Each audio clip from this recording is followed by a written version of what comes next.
Olá, boa tarde a todos. Meu nome é Márcia, eu sou do marketing da Red Belt Security. Sejam todos bem-vindos ao Red Talks, desmistificando o processo de reconhecimento e exploração em APIs. Antes de iniciarmos, vou passar alguns recados. Esse conteúdo estará disponível em nosso canal do YouTube. Teremos ao final um espaço para que vocês possam tirar as possíveis dúvidas através do Q&A. E agora, vamos ao que interessa. Estou aqui com Ariel Tarabori, analista de Red Team. Boa tarde, Ariel. Agora é com você.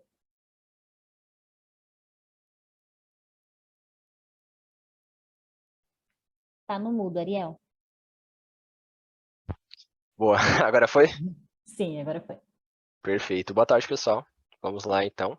Inicialmente, uma breve introdução sobre mim. Eu sou analista de Red Team aqui na Red Belt Security, tá? Então, eu sou responsável pela realização de pen tests, tá? Em diversos ambientes, seja web, API, mobile e afins, tá? Então, a API é uma coisa bem presente no meu dia a dia.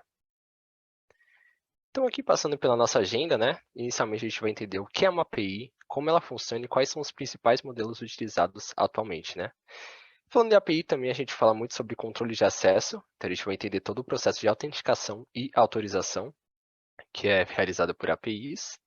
Depois passamos para a parte de exploração em APIs, entendendo quais são as principais metodologias, ferramentas e afins utilizados em um projeto de pentest em API. E por fim, a gente vai conhecer um pouco mais do ASP Top 10 focado em API. Então, inicialmente aqui, vamos entender o que é uma API, tá? API basicamente é um acrônimo, tá? Que vem do inglês para Application Program Interface, ou interface de programação de aplicação no português, E é basicamente uma maneira de 2, 3 ou mais, sistemas, serviços e aplicações se comunicarem entre si, tá? De uma maneira estruturada e padronizada. Então, para ficar mais fácil de ser compreendido, tá? Tem o famoso exemplo do garçom. E basicamente a API é como se fosse um garçom, tá? Ela faz esse papel de meio campo. Então, nós, clientes, seja através de uma requisição a partir de um aparelho ou dispositivo móvel, tá? Um celular, seja através de um navegador, por um PC, uma TV, etc., a gente faz uma requisição para a API. Essa API é encarregada de transferir nossa requisição para o back-end, que seria o chefe, tá? Ou para o banco de dados e afins. O back-end vai devolver para a API a resposta e a API vai devolver para nós de uma maneira estruturada e padronizada essa resposta, tá? Isso permite que diversos sistemas realizem uma integração entre si, uma vez que a maneira de comunicação é padronizada, tem documentação e afins. E falando em APIs, tá? Existem atualmente 3 principais tipos que são mais utilizados, tá? A primeira é o modelo REST, tá? Que é o mais utilizado atualmente. Ele utiliza o JSON, o formato JSON, para a comunicação, e ele tem uma estrutura definida de requisições, tá? Requisição e resposta. Já o SOAP, tá? É um dos modelos mais antigos. Hoje em dia é bem difícil de você encontrar ele sendo implementado atualmente, tá? Ele utiliza um modelo de comunicação em XML e basicamente ele tem um header e um body, tá? É aquele clássico exemplo de envelope quando a gente fala de SOAP. E por fim, o modelo GraphQL, que é um modelo mais recente, tá? Que foi até criado pelo Facebook em 2012, se não me engano, e disponibilizado para o público em 2015, tá? Ele utiliza uma maneira de consulta, tá? Bem mais diferente do que as duas anteriores, tá? E basicamente um endpoint do GraphQL alimenta toda a API. Então, a partir de um endpoint se realiza todas as chamadas e requisições para a API. Então, aqui é um exemplo de consulta, de uma API REST. Então, a gente fala daquele acrônimo CRUD, que é basicamente Create, Read, Update, Delete, tá? Que são os métodos, utilizados para realizar as manipulações e requisições para a API. Então, o método Create é para você criar um item, post, usuário e afins. A gente geralmente utiliza o método HTTP POST, tá? Para um endpoint específico da aplicação. Nesse caso, é para endpoint users. Então, nesse exemplo específico, a gente estaria criando um usuário dentro da API. Tá? Já para a gente ler algum post, arquivo ou informações de conta de um usuário, tá? Então, read, a gente utilizaria o método get. do HTTP, tá? A gente basicamente passaria um endpoint, né? Então, um exemplo, /user, /o ID do usuário que a gente quer ler as informações, tá? Para atualizar algum... Tá fazendo muito barulho aí? Vocês estão ouvindo? Tá Tá, ok, parou. Ariel, tá tranquilo. Uhum. Beleza. Para atualizar, né, algum item, post, informações de conta de usuário, a gente utiliza basicamente dois métodos, tá? O método post poderia ser utilizado direto para post, né, /user /o ID do usuário. O método put, ou a gente pode até delimitar no endpoint, né, qual é o método que a gente quer realizar, tá? Então, nesse caso seria /user /o ID do usuário /função edit, tá? Então, a gente estaria especificando que a gente quer editar os dados da conta daquele usuário. E, por fim, a gente tem o método delete, né, que é para deletar algum item ou conta de usuário da aplicação. Então, nesse caso, a gente utiliza o delete /user /id diretamente, ou pode utilizar o post também, definido no endpoint, né, que é o método delete, tá? Igual a gente consegue ver aqui no último exemplo. Então, aqui à direita a gente tem um exemplo, tá, de requisição. Vou pegar aqui o laser para ficar mais fácil. Então, nesse caso, a gente está realizando o post, tá, para API /v2/users, e a gente está inserindo aqui no corpo da requisição quais são os dados que a gente quer inserir para a criação de conta do usuário, tá? Nesse caso, meu nome, né, e o e-mail. Como resposta, normalmente a API responderia com 201, indicando que o usuário foi criado, e uma mensagem, né? Nesse caso, a mensagem, o usuário foi criado com sucesso, tá? No padrão JSON, né? Igual a gente viu anteriormente. Bom, a gente acabou de ver, né, como a gente realizaria uma interação com uma API REST. Agora um exemplo de interação com a API GraphQL, tá? O GraphQL a gente também pode ter em mente o acrônimo CRUD, tá? Que é leitura, criação, atualização e deleção de itens, porém, é mais simplificado no quesito de métodos, tá? Então, se você quer ler algum item, post ou usuário da aplicação, você utiliza o método carry, tá? E se você quiser fazer alguma alteração, seja criação, atualização ou deleção de item, você utiliza o método mutation, tá? Parece bem simples, mas como a gente vê aqui, a requisição é bem mais complexa de ser realizada, tá? Então, isso aqui é um corpo de uma requisição. Um exemplo também de criação de usuário, tá? Então, a gente vai utilizar o método mutation, tá? Aqui a gente vai especificar qual é a ação que a gente quer realizar, né? No caso, criação de um item, né? De um usuário, na verdade. Aqui a gente vai especificar aqui, vamos colocar um input, né? Os dados da conta do usuário. E aqui a gente passa os dados, tá? Então, por exemplo, o ID da conta do usuário, seu nome, o e-mail, qual é a sua role, né? Qual é o seu cargo e afins.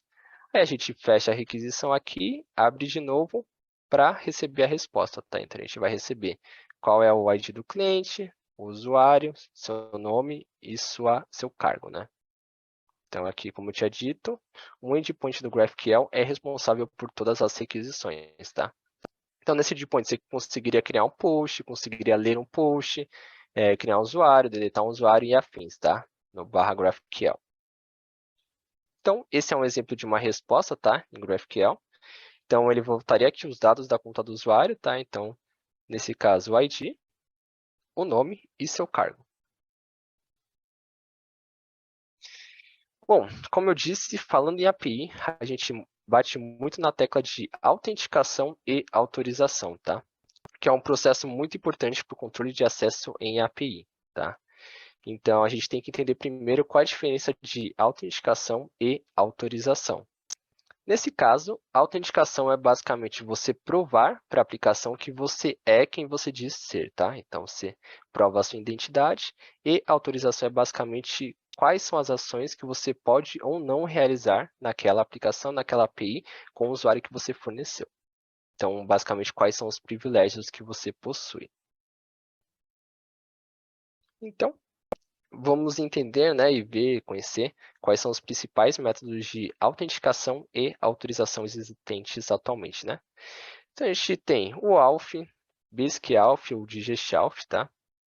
Tem dois no mesmo modelo porque o Basic ALF é um padrão considerado inseguro atualmente, tá? Porque ele pegava basicamente seu usuário, colocava dois pontos, colocava sua senha logo em seguida e encodava em base 64. Só que a gente sabe que encodamento em base 64 é reversível, tá? Você pode decodar aquilo. Então, qualquer atacante malicioso que conseguisse interceptar, fazer um man in the middle entre a comunicação do cliente e servidor, tá? Conseguiria as credenciais desse usuário. Então, não é recomendado que seja utilizado esse padrão para autenticação, tá? Tokens JWT, tá? Chave de API e baseado em sessão. O que a gente vê mais comumente implementado em APIs, tá? Para autorização, é a utilização de um token JWT, tudo bem? Então, no exemplo, um usuário vai lá, realiza a autenticação na aplicação, coloca seu usuário e sua senha, e se tudo estiver ok, a aplicação fornece para ele um token JWT, que é nesse modelo aqui que a gente consegue observar, tá? Esse token JWT basicamente vai servir para a API basicamente identificar quais são as permissões daquele usuário, se ele pode fazer uma requisição para aquele endpoint ou não, tá? E afins. Então, nesse exemplo, a gente vai fazer uma solicitação GET para /API, /v2, /permissões, para ver quais são as permissões que esse token JWT possui na API. Nesse caso, como resposta, a gente teria um 200 OK, indicando que o token JWT é válido. E aqui no corpo da resposta, né, a gente consegue ver quais são as permissões que aquele usuário tem. Então, ele pode acessar o dashboard, ver os usuários da API, acessar o módulo de vulnerabilidades e acessar o módulo de aprovações.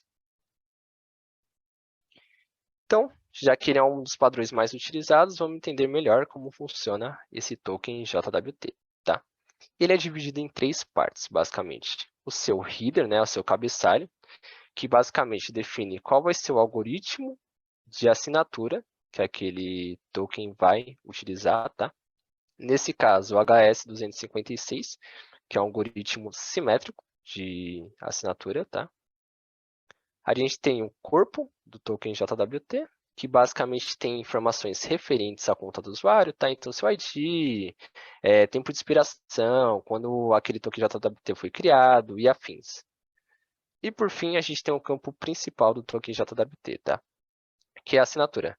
Basicamente, esse campo é o que faz todos os outros anteriores serem válidos, tá? Ele que torna aquele token JWT autêntico. Então, aqui, esse é um exemplo de token JWT encodado, tá? Então, ele tem esse visual aqui.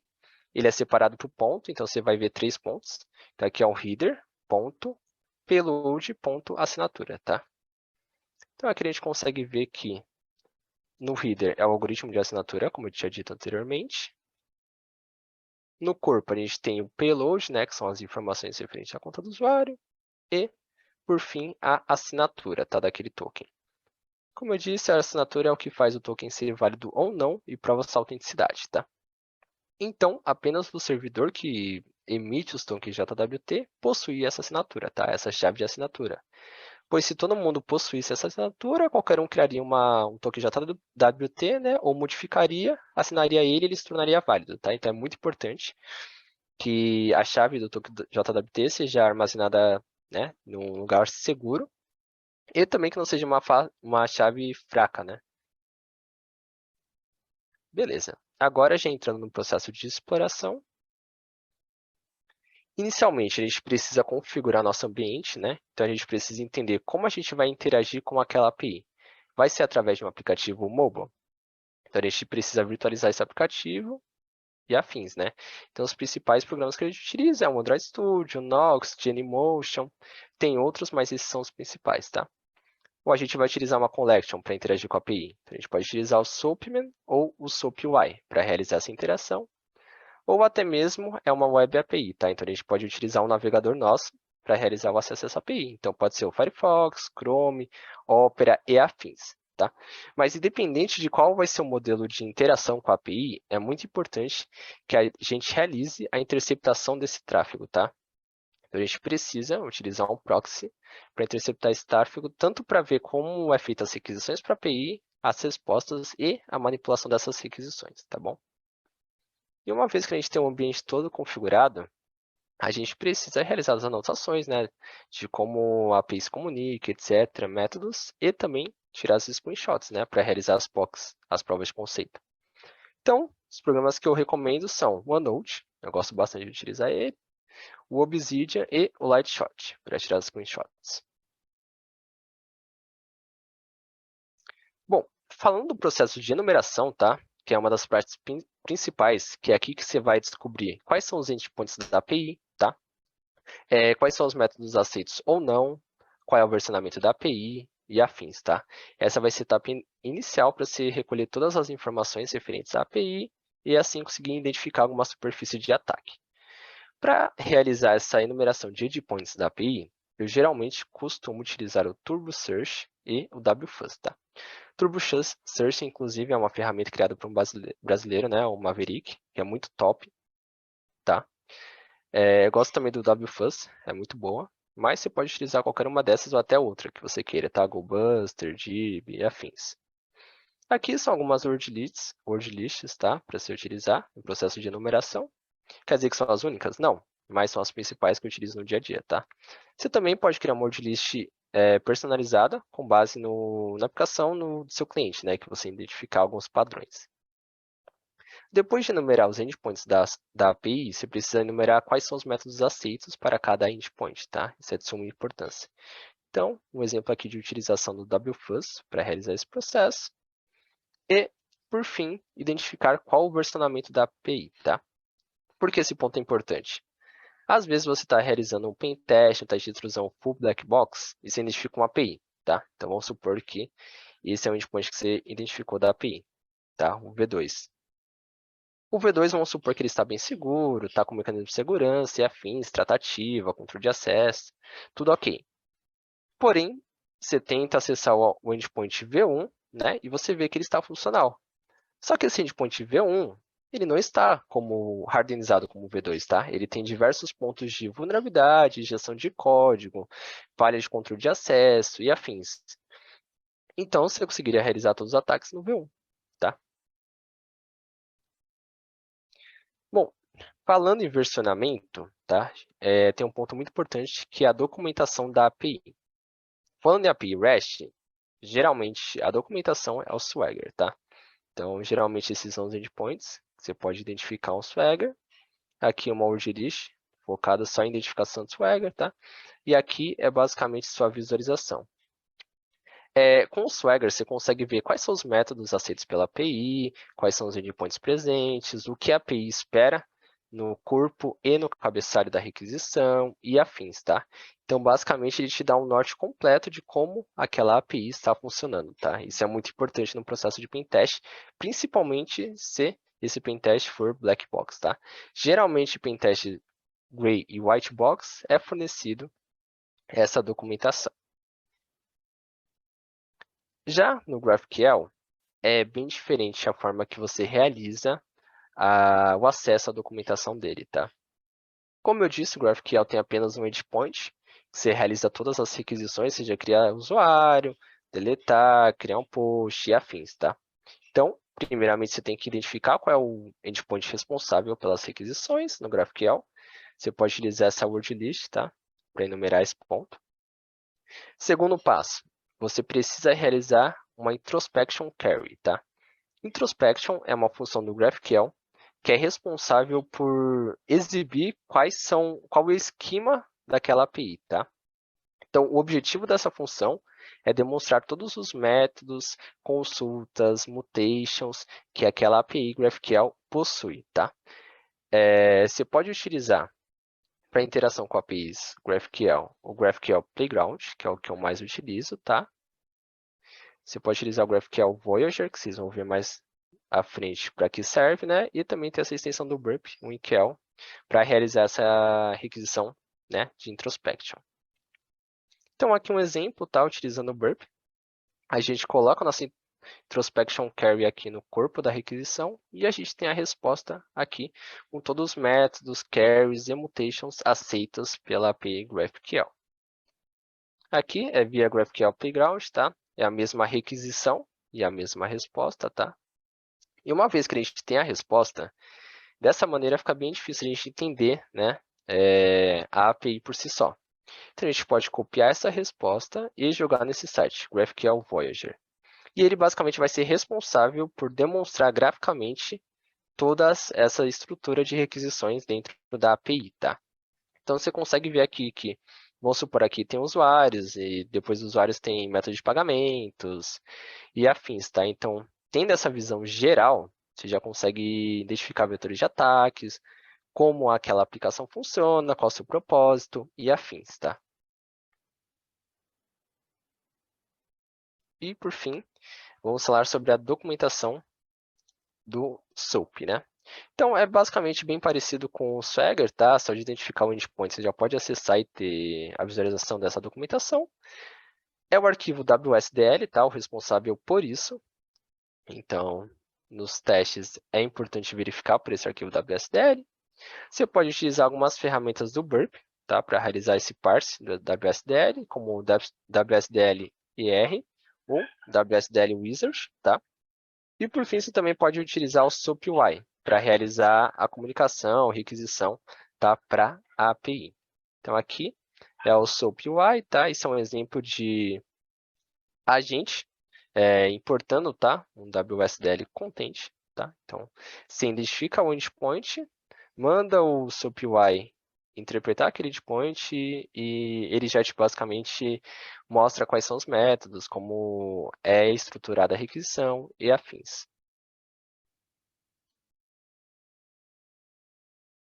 Beleza, agora vamos entrar no processo de exploração, né? Mais um ponto antes, tá? Todas as documentações de API, se uma API for privada, é sempre recomendado que ela não esteja pública, né? Tenha um controle de acesso para ela, no caso do GraphQL, que essa função introspection seja desativada em produção, tá? Não é recomendado que ela fique ativa em produção, ou se for necessário, a gente recomenda que seja implementado um token de autorização adequado para realizar aquela requisição, né? A fim de impossibilitar que qualquer usuário consiga acesso ao funcionamento daquela API, documentação e afins, tá? Então, uma vez que você já realizou todos os processos que eu citei anteriormente de enumeração, a gente vai para a parte de exploração, tá? A gente já identificou as informações, perfil de ataque e afins. A gente pode utilizar alguns guias e checklists, tá? Então, falando em web, quem já costuma fazer pentest web pode utilizar o WSTG, tá? Muitas das vulnerabilidades web estão presentes em APIs também, tá? Então, pode mudar apenas um pouquinho a forma de exploração, mas WSTG é um bom guia. Somado com o ASP Top 10 Security API, tá? Que são as principais vulnerabilidades identificadas em API, tudo bem? Aqui tem uma checklist também, para você realizar os testes. Um mapa mental, tá? Que contém exploração em API REST, SOAP e GraphQL. Então, ele vai te dar um bom norte também. E, por fim, dois materiais aqui de estudos, tá? Que tem conteúdos bem importantes, tá? O Pentest Book e o Hacktix. Esses dois materiais possuem exploração em diversos modelos de sistemas, tá? Seja web, API, mobile, IoT e afins. Se você é pentester e não conhece ainda, recomendo fortemente você acessar e dar uma lida, tá? Tem algumas ferramentas que a gente também pode utilizar nesse processo de exploração, que é o curl, né, básico em web, JWT-IO e JWT-Tool, para realizar a manipulação de tokens JWT, a Astra, né, algumas ferramentas automatizadas de scanner de vulnerabilidades, SQL Map, que é focado em ataques de SQL injection, GraphQL Map, que te ajuda no processo de Kernel Introspection também e outras funções, e Hashcash, que também pode servir para a gente realizar a quebra da secret de tokens JWT, tá? E aqui embaixo a gente consegue ver as principais extensões do Burp Suite, tá? Bom, falando em token JWT, tá? Vamos entender quais são os principais ataques que esse token está suscetível. Então, quando a gente fala em ataques em token JWT, a gente presume, né, que envolve que um usuário malicioso envie token JWT modificado para um servidor, tá? Então, normalmente, ele envia com o objetivo de burlar algum controle de acesso, tanto de autorização quanto autenticação, que o servidor implementa. Bom, os principais impactos, né, de um servidor aceitar, né, um token JWT modificado é que o invasor conseguiria basicamente... Acho que o Gabriel está com o áudio aberto aí. Um dos principais problemas, né, de um servidor aceitar um token JWT modificado é que um invasor conseguiria realizar acesso a outras contas de usuário da aplicação, tá? Modificando o token JWT, ou até mesmo escalonar o privilégio do seu usuário na aplicação, tá? Virando admin e afins. Então, aqui são as principais vulnerabilidades relacionadas a token JWT, tá? A primeira delas é o brute force da chave de assinatura secret, né, do token JWT. Então, a gente pode utilizar o hashcat para realizar esse ataque. Então, a gente importa o nosso token JWT, utiliza o merge list, tá? Que você queira para realizar esse ataque. E se esse token for assinado por um algoritmo de criptografia simétrico e essa chave estiver dentro de merge list que você utilizar, você vai conseguir descobrir a chave de assinatura desse token. E uma vez que você descobriu a chave de assinatura, você pode gerar novos tokens, modificar tokens existentes e afins, tá? Bom, a próxima vulnerabilidade é também referente à assinatura de tokens, tá? Mas dessa vez mudando qual é o algoritmo de criptografia utilizado para esse token no seu header, né? Então você pega lá aquele header e modifica ele para nome, tá? Essa vulnerabilidade é de CVE 2015, então ela é bem antiga e, para ser sincero, é bem difícil de você encontrar ela atualmente, tá? Porque basicamente as bibliotecas de geração de token JWT hoje em dia já vem com essa função desativada, tá? Porque basicamente a tese é, se você muda o algoritmo de criptografia para none, quer dizer que aquele token não tem assinatura, né? Então você exclui a última parte do token e envia ele sem assinatura mesmo. Não faz sentido, né? Nem existe essa funcionalidade. Uma vez que o que garante a autenticidade do token é a sua assinatura, tá? Mas sempre que eu pego um pentest que utiliza um token JWT, eu testo, né? Porque é aquilo, vai que, tá bom? A próxima vulnerabilidade também é referente à assinatura do token JWT. Dessa vez, mudando o seu algoritmo para um algoritmo simétrico, tá? Então, no exemplo, de RS256 para HS256, que é um algoritmo simétrico. Essa CVE também é bem antiga, de 2016, mas é mais comum de você ver isso acontecendo no dia de hoje do que no ano, tá? E, por fim, a chave pública, né, do token JWT presente no seu header, tá? Essa vulnerabilidade é mais recente, de 2018, e também costuma acontecer. Bom, partindo para o processo de exploração em si, tá? Quais são as principais vulnerabilidades encontradas em APIs, né, atualmente? Então, primeiro ponto é referente ao controle de acesso, tá? Seja a parte de autenticação quanto de autorização. É bem comum de a API não realizar esse tratamento correto, né? Então, em algum ponto, o usuário consegue quebrar essa cadeia de autenticação ou de autorização, conseguindo acesso irrestrito à conta de outros usuários ou até mesmo autorizações privilegiadas dentro da aplicação, tá? Então, um exemplo de quebra de autenticação é você conseguir logar na conta de um outro usuário, realizando brute force, por exemplo, ou até mesmo você entrar na sua conta e conseguir mudar seu nível de permissionamento, tá? Através de manipulação de tokens e afins. Próxima vulnerabilidade é relacionada ao limite de requisições, tá? É quando a API não tem um mecanismo de contenção para requisições realizadas de forma automatizada, então ela permite que diversas requisições sejam realizadas em um curto período de tempo, tá? Isso pode causar indisponibilidade no ambiente, parcial ou até mesmo completa, tá? Dependendo do número de requisições. Exposição de informações sensíveis é um ponto que bate muito em API, tá? É bem comum você ver essa vulnerabilidade acontecendo. E com o LGPD em pauta agora, é mais uma preocupação para as empresas, né? Uma vez que elas podem sofrer sanções administrativas e monetárias por conta disso. Validação incorreta de parâmetro é basicamente a API não filtrar quais são os inputs do usuário, então às vezes permitindo que o usuário coloque números, caracteres especiais, letras e afins em campos que não deveria aceitar esse tipo de inserção, né? Então, isso abre brechas para diversos tipos de ataque de injeção. Então, XSS, SQL Injection, Command Injection e afins. E, por fim, lógica de negócio, né? Na minha opinião, é uma vulnerabilidade que mais atinge as empresas hoje em dia, tá? E ela é algo bem genérico, tá? Ela não tem muito uma regra. Ela é basicamente quando o atacante consegue ferir a cadeia de fornecimento ou a lógica de um negócio de um cliente, tá? Então, basicamente, a vulnerabilidade permite que o atacante infira, né, um ataque específico para aquele negócio. Então, um exemplo de e-commerce. Exemplos de vulnerabilidade de lógica de negócio que podem ser encontradas, né? Então, se tem um e-commerce lá, toda a vulnerabilidade referente à compra e venda de produtos, né, se tiver algo crítico. Vamos supor que na sua conta você tem um cupom, tá, de desconto que você pode fornecer para novos usuários. E se um novo usuário utilizar esse cupom, ele ganha uma porcentagem X de desconto.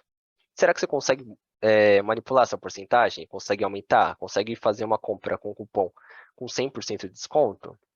Ou até mesmo, será que se o novo usuário fazer uma compra e cancelar, você recebe o bônus, né, por ele ter utilizado seu cupom?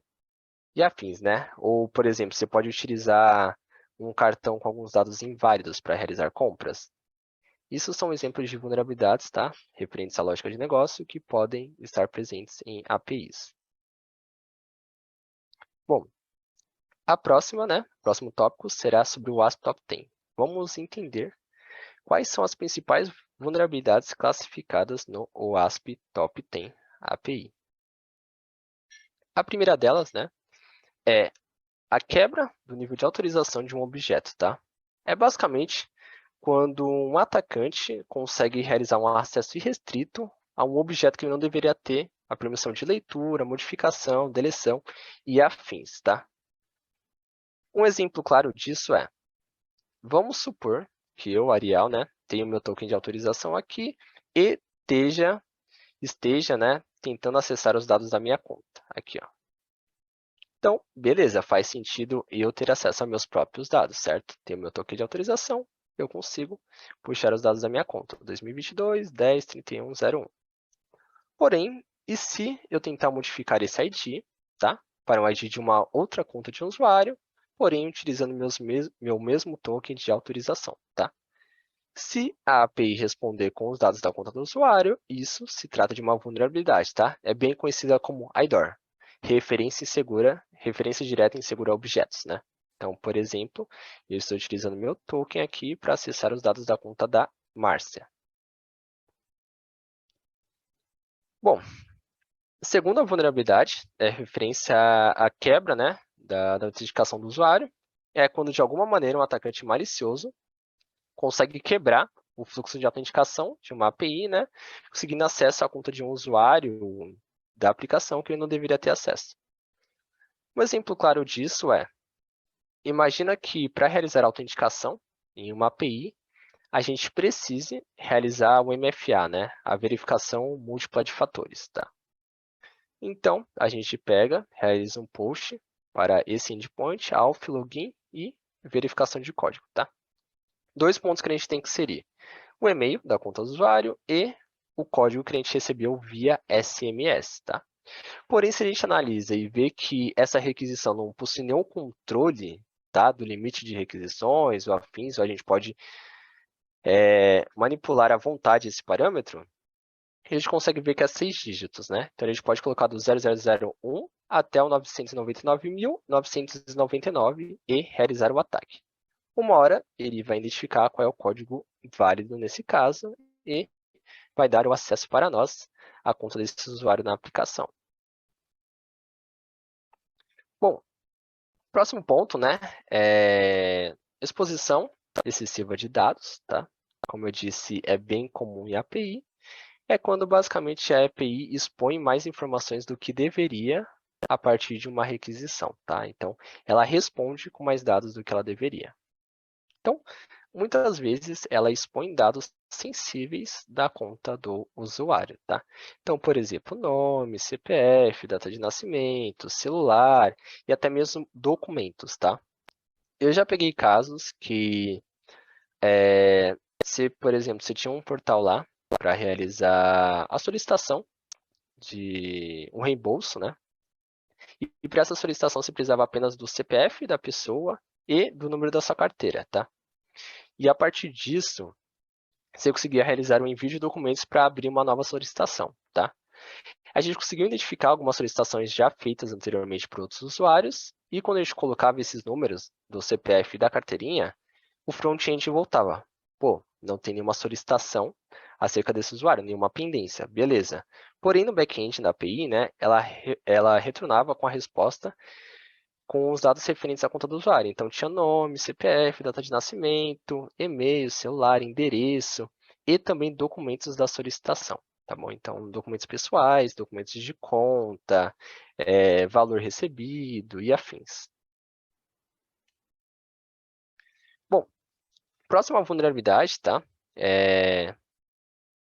Relacionada a Leak of Resource ou Rate Limit, né? E Rate Limit. Então, basicamente, quando a API não faz um controle adequado da quantidade de requisições que aquele determinado usuário pode fazer para a aplicação em determinado tempo, tá? Então, um exemplo bem clássico é através daquela introspection query em um projeto, eu identifiquei uma chamada, tá? Uma função da API, GraphQL, né? Nesse caso, que era responsável para o envio de SMS, tá? Nesse caso, você poderia definir o celular de qualquer pessoa, tá? Seja ela cliente daquela empresa ou não. Então, a gente definimos aqui um celular, realizamos a requisição e, como resposta, a gente obteve o sucesso, né? Como true. O que indicava que aquela API estava vulnerável, tá? E suscetível a esse tipo de ataque. Partindo para o caso real, essa foi a requisição que eu realizei, tá? Então, no caso, eu coloquei meu número de celular aqui e, como resposta, deu que o token foi criado com sucesso e eu realmente recebi o SMS daquela companhia, tá? Durante os testes, a gente identificou que não havia nenhum controle limite de requisição, então a gente enviou essa requisição para o módulo intruder do Burp Suite, né? E enviou diversas requisições, tá? E a gente consegue ver que até a última, o token foi criado com sucesso e a requisição foi, né? Então, no meu celular, de fato, todas as mensagens chegaram sem problema, tá? Nesse caso, poderia causar até uma instabilidade do sistema, dependendo das quantidades de requisições que eu realizasse, né? Ou até mesmo derrubar o sistema ou gerar valores, né, de imposto sobre envio de SMS e afins. Bom, chegamos à nossa quinta vulnerabilidade, né? Referente à quebra do nível de autorização de uma função, tá? Então, é basicamente quando um endpoint está definido para receber um tipo de requisição, tá? Um tipo de método HTTP. Então, por exemplo, tem um endpoint que ele quer receber o método GET, tá? Ele foi feito para receber o método GET e, recebendo ele, você tem as informações da conta do usuário, tá?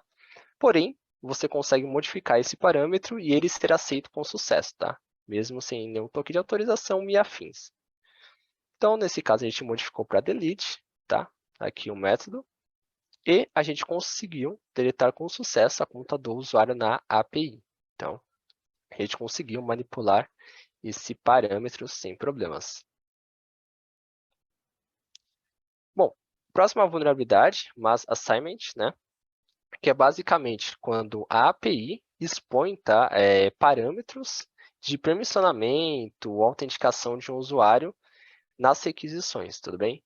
Então, um exemplo claro disso vamos supor que eu criei um usuário aqui na aplicação, tá? Então, post, meu nome, o e-mail. E como resposta, a gente vê que o usuário foi criado com sucesso. E uma dos parâmetros que ele seta é se o e-mail foi verificado ou não. Nesse caso, está como false, tá? Então, num cenário que a gente conseguisse realizar a manipulação desse parâmetro e ele ser aceito com sucesso para a API, isso se trataria de uma vulnerabilidade, tá? Então, a gente trocou de false para true. A API aceitou com sucesso, é uma vulnerabilidade, tá? Um exemplo real, nesse caso que eu já peguei, foi no sistema de autenticação, tá? A primeira autenticação daquele usuário naquele sistema, tá? A partir de um dispositivo novo, era necessário, né, que o MFA fosse verificado. Porém, dentro do fluxo de autenticação, quando você colocava usuário e senha, a API passava, é o primeiro acesso? Aí ele colocava como variável false ou true, né? No caso, ele dava false, ele partia para a parte de MFA, né? Porém, se a gente modificasse para true, ele partia direto para a conta, tá? Então, você conseguia realizar o bypass no MFA. Então, é um ponto bem importante para se realizar os testes. Bom, Security Misconfiguration. Como o próprio nome diz, tá? É quando há uma má implementação de algum sistema ou mecanismo de segurança, tá? Então, basicamente deixa a API suscetível a diversos tipos de ataque, tá? Então, nesse exemplo, a gente vai dar um exemplo do CORS, né? Que é basicamente o mecanismo para definir qual é a origem que aquela API aceita a requisição, tá? Então, nesse caso, é a origem do domínio principal da Red Belt, né? A API aceita, tudo bem. O problema é que se esse mecanismo de autorização, né, estiver implementado incorretamente, ele vai aceitar requisições de todos os domínios ou de domínios maliciosos e arbitrários. Então, nesse exemplo, a gente modificou a origem para um domínio malicioso e a gente viu que a API aceita esse tipo de requisição vindo dessa fonte. Então, possibilita que fontes maliciosas interajam com a aplicação, tá? Causando diversos problemas. Próximo ponto é referente à injeção, tá? Tanto em web quanto API, isso é um ponto bem discutido e muito presente, tá? Então, é quando basicamente um usuário, um atacante malicioso, consegue inserir payloads, tá? Dentro de campos de inserção. Então, ele pode utilizar diversos payloads maliciosos para realizar a interpretação em diversos sistemas, tá? Seja ataques de SQL Injection, XSS, Command Injection e afins. Nesse exemplo, a gente vai ter um exemplo de SQL Injection, tá? Então, imagina que tem um endpoint da nossa API responsável pela verificação do e-mail do usuário, tá? Então, aqui a gente tem verificação, e-mail e o e-mail do usuário. Beleza. Um e-mail válido, ele retorna com 200 OK e que o e-mail foi validado com sucesso, sem problemas. Imagina que a gente identificou que a parte do e-mail é uma parte suscetível à injeção. Então, a gente colocou um payload de SQL Injection, né? Falando que é para ele realizar um sleep de 10 segundos, tá? Então, nesse caso, a gente tem a resposta como e-mail validated false, né? Indicando que o e-mail não foi validado, porém, o tempo de resposta da requisição foi como 10 segundos, o que indica que aquela aplicação está vulnerável a ataques de SQL Injection. E a partir daí, seria possível realizar a enumeração de bancos de dados, sistema, tabelas, colunas e afins referentes ao banco de dados utilizados pelaquela API. Bom, chegamos na penúltima layer, né? Que é basicamente referente a versões desatualizadas, né, de endpoints da aplicação, que muitas das vezes, né, expõem o ambiente, expõem informações, expõem más configurações para o mundo externo, tá? Nesse exemplo, a gente pegou um caso que aconteceu em 2019, de uma empresa indiana, né, Just Deal, que basicamente expôs cerca de 100 milhões de dados de usuários, tá? A partir de um endpoint vulnerável daquela API. Um endpoint antigo que estava vulnerável, eles não retiraram acesso publicamente. Então, um pesquisador de segurança conseguiu realizar o acesso e vazamento de dados, tá? De todos esses usuários. E, por fim, né, como o próprio nome já diz, monitoramento e logs insuficientes, né?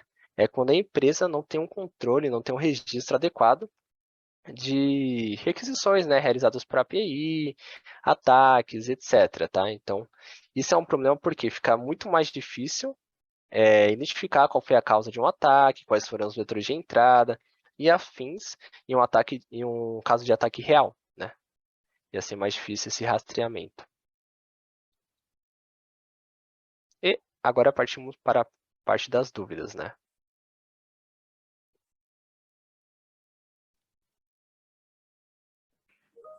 Vamos lá. Muito bom, Ariel. Obrigada, viu, por todo o conteúdo apresentado. Muito bom mesmo. Vamos lá, primeira pergunta aqui do Fábio. Qual a vulnerabilidade mais crítica que você já encontrou em uma API? Beleza, boa pergunta. Assim, a vulnerabilidade mais crítica que eu já identifiquei em uma API era um endpoint que era responsável pela recuperação da senha do cliente, tá? Então, por diversas configurações erradas e a forma da requisição, você conseguia ter acesso ao código de recuperação, né, da conta do usuário sem precisar ter acesso ao e-mail dele, tá? Então, a partir daí você já conseguiria realizar um account takeover, tá? Na conta do usuário. E também, além disso, esse mesmo endpoint era vulnerável ao SMTP Header Injection, tá? Então, você conseguia injetar parâmetros para ser enviado a e-mail de usuários daquela aplicação, tá? Então, era basicamente duas em uma, duas críticas, né? E por conta de uma configuração errada da API. Certo, muito bom. Vamos aqui à próxima. Levi, ele perguntou aqui, ele pediu exemplos de vulnerabilidade em API em uma empresa do segmento financeiro. Beleza, segmento financeiro. Assim, quando a gente fala segmento financeiro é bem amplo, né? Mas vamos colocar o setor bancário, tá? Uma das principais coisas referentes ao setor bancário é a questão de movimentações, né? Tanto de transferências, recebimentos, PIX e afins, tá? Se você conseguir realizar de alguma forma essa manipulação, tá? Conseguir realizar transferência de valores negativos, ou até mesmo acesso a contas de outros usuários da aplicação, tá?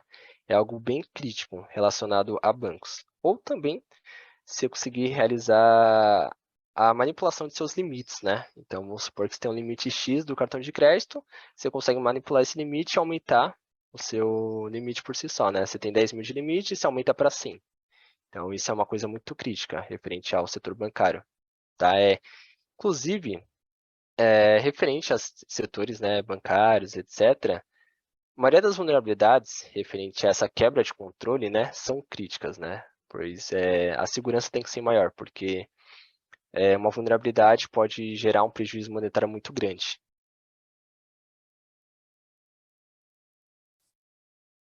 Certo. Vamos aqui à próxima pergunta. A pergunta da Ana Clara. A modalidade Black, Gray ou White Box influencia muito no resultado do pentest em API? Beleza, show. Sim, influencia bastante, tá? Num primeiro momento, né, se aquela API nunca foi testada, nunca passou por um pentest e afins, a gente sempre recomenda que seja feito um black box, tá? Para ter a visão de um atacante externo, o que ele conseguiria ou não realizar naquela aplicação, tá? Uma vez que a gente geralmente só recebe qual é o endpoint da API e a partir daí a gente realiza os ataques, tá?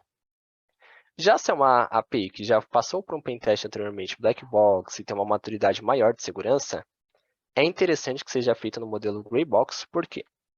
Geralmente no Gray Box é fornecido a alguns usuários para interação com a API, tá? A gente sempre, né, solicita que seja fornecido um usuário comum e um usuário administrador.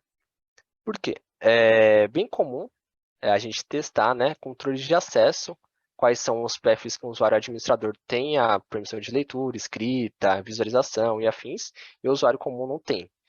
Então, a partir da autenticação dos dois usuários, a gente consegue identificar padrões, né? E até mesmo pontos de manipulação, para identificar se é possível escalonar, né, o privilégio de um usuário normal para um usuário administrador e assim por diante.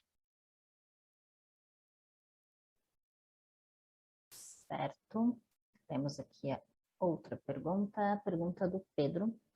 Qual é o tempo ideal para a expiração de tokens JWT? Beleza. Assim, essa pergunta não tem uma resposta fixa e cravada, tá? Tudo depende da lógica de negócio do cliente.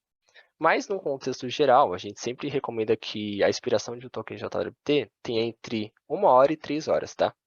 Ah, mas é muito pouco. Aí você implementa em conjunto um refresh token, tá? Que vai ser um token responsável apenas por ir revalidando esse token JWT e fornecendo novos tokens para o usuário, tá?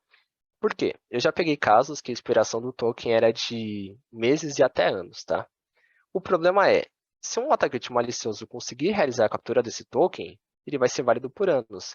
Não é comum de um token JWT ser revogado, tá? Depois de emitido. Então, se o atacante malicioso conseguir capturar um token JWT que vale 10 anos, por 10 anos ele vai ter acesso àquela conta de usuário.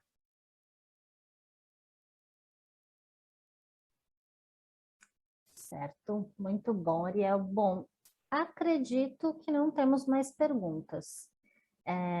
Obrigada novamente, Ariel. Obrigada a todos pela participação. Fiquem ligados, né? Fiquem ligados aí nas nossas redes sociais, que em breve divulgaremos aí os próximos Red Talks.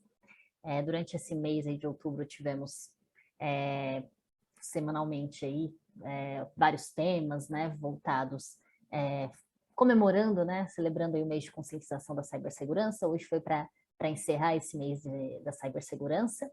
E em breve teremos aí novos temas, né? No mês de novembro, dezembro, né? Final de ano está chegando. E é isso. Muito obrigada, Ariel. E caso tenham alguma outra dúvida, podem entrar em contato conosco através do e-mail contato@redbelt.com.br.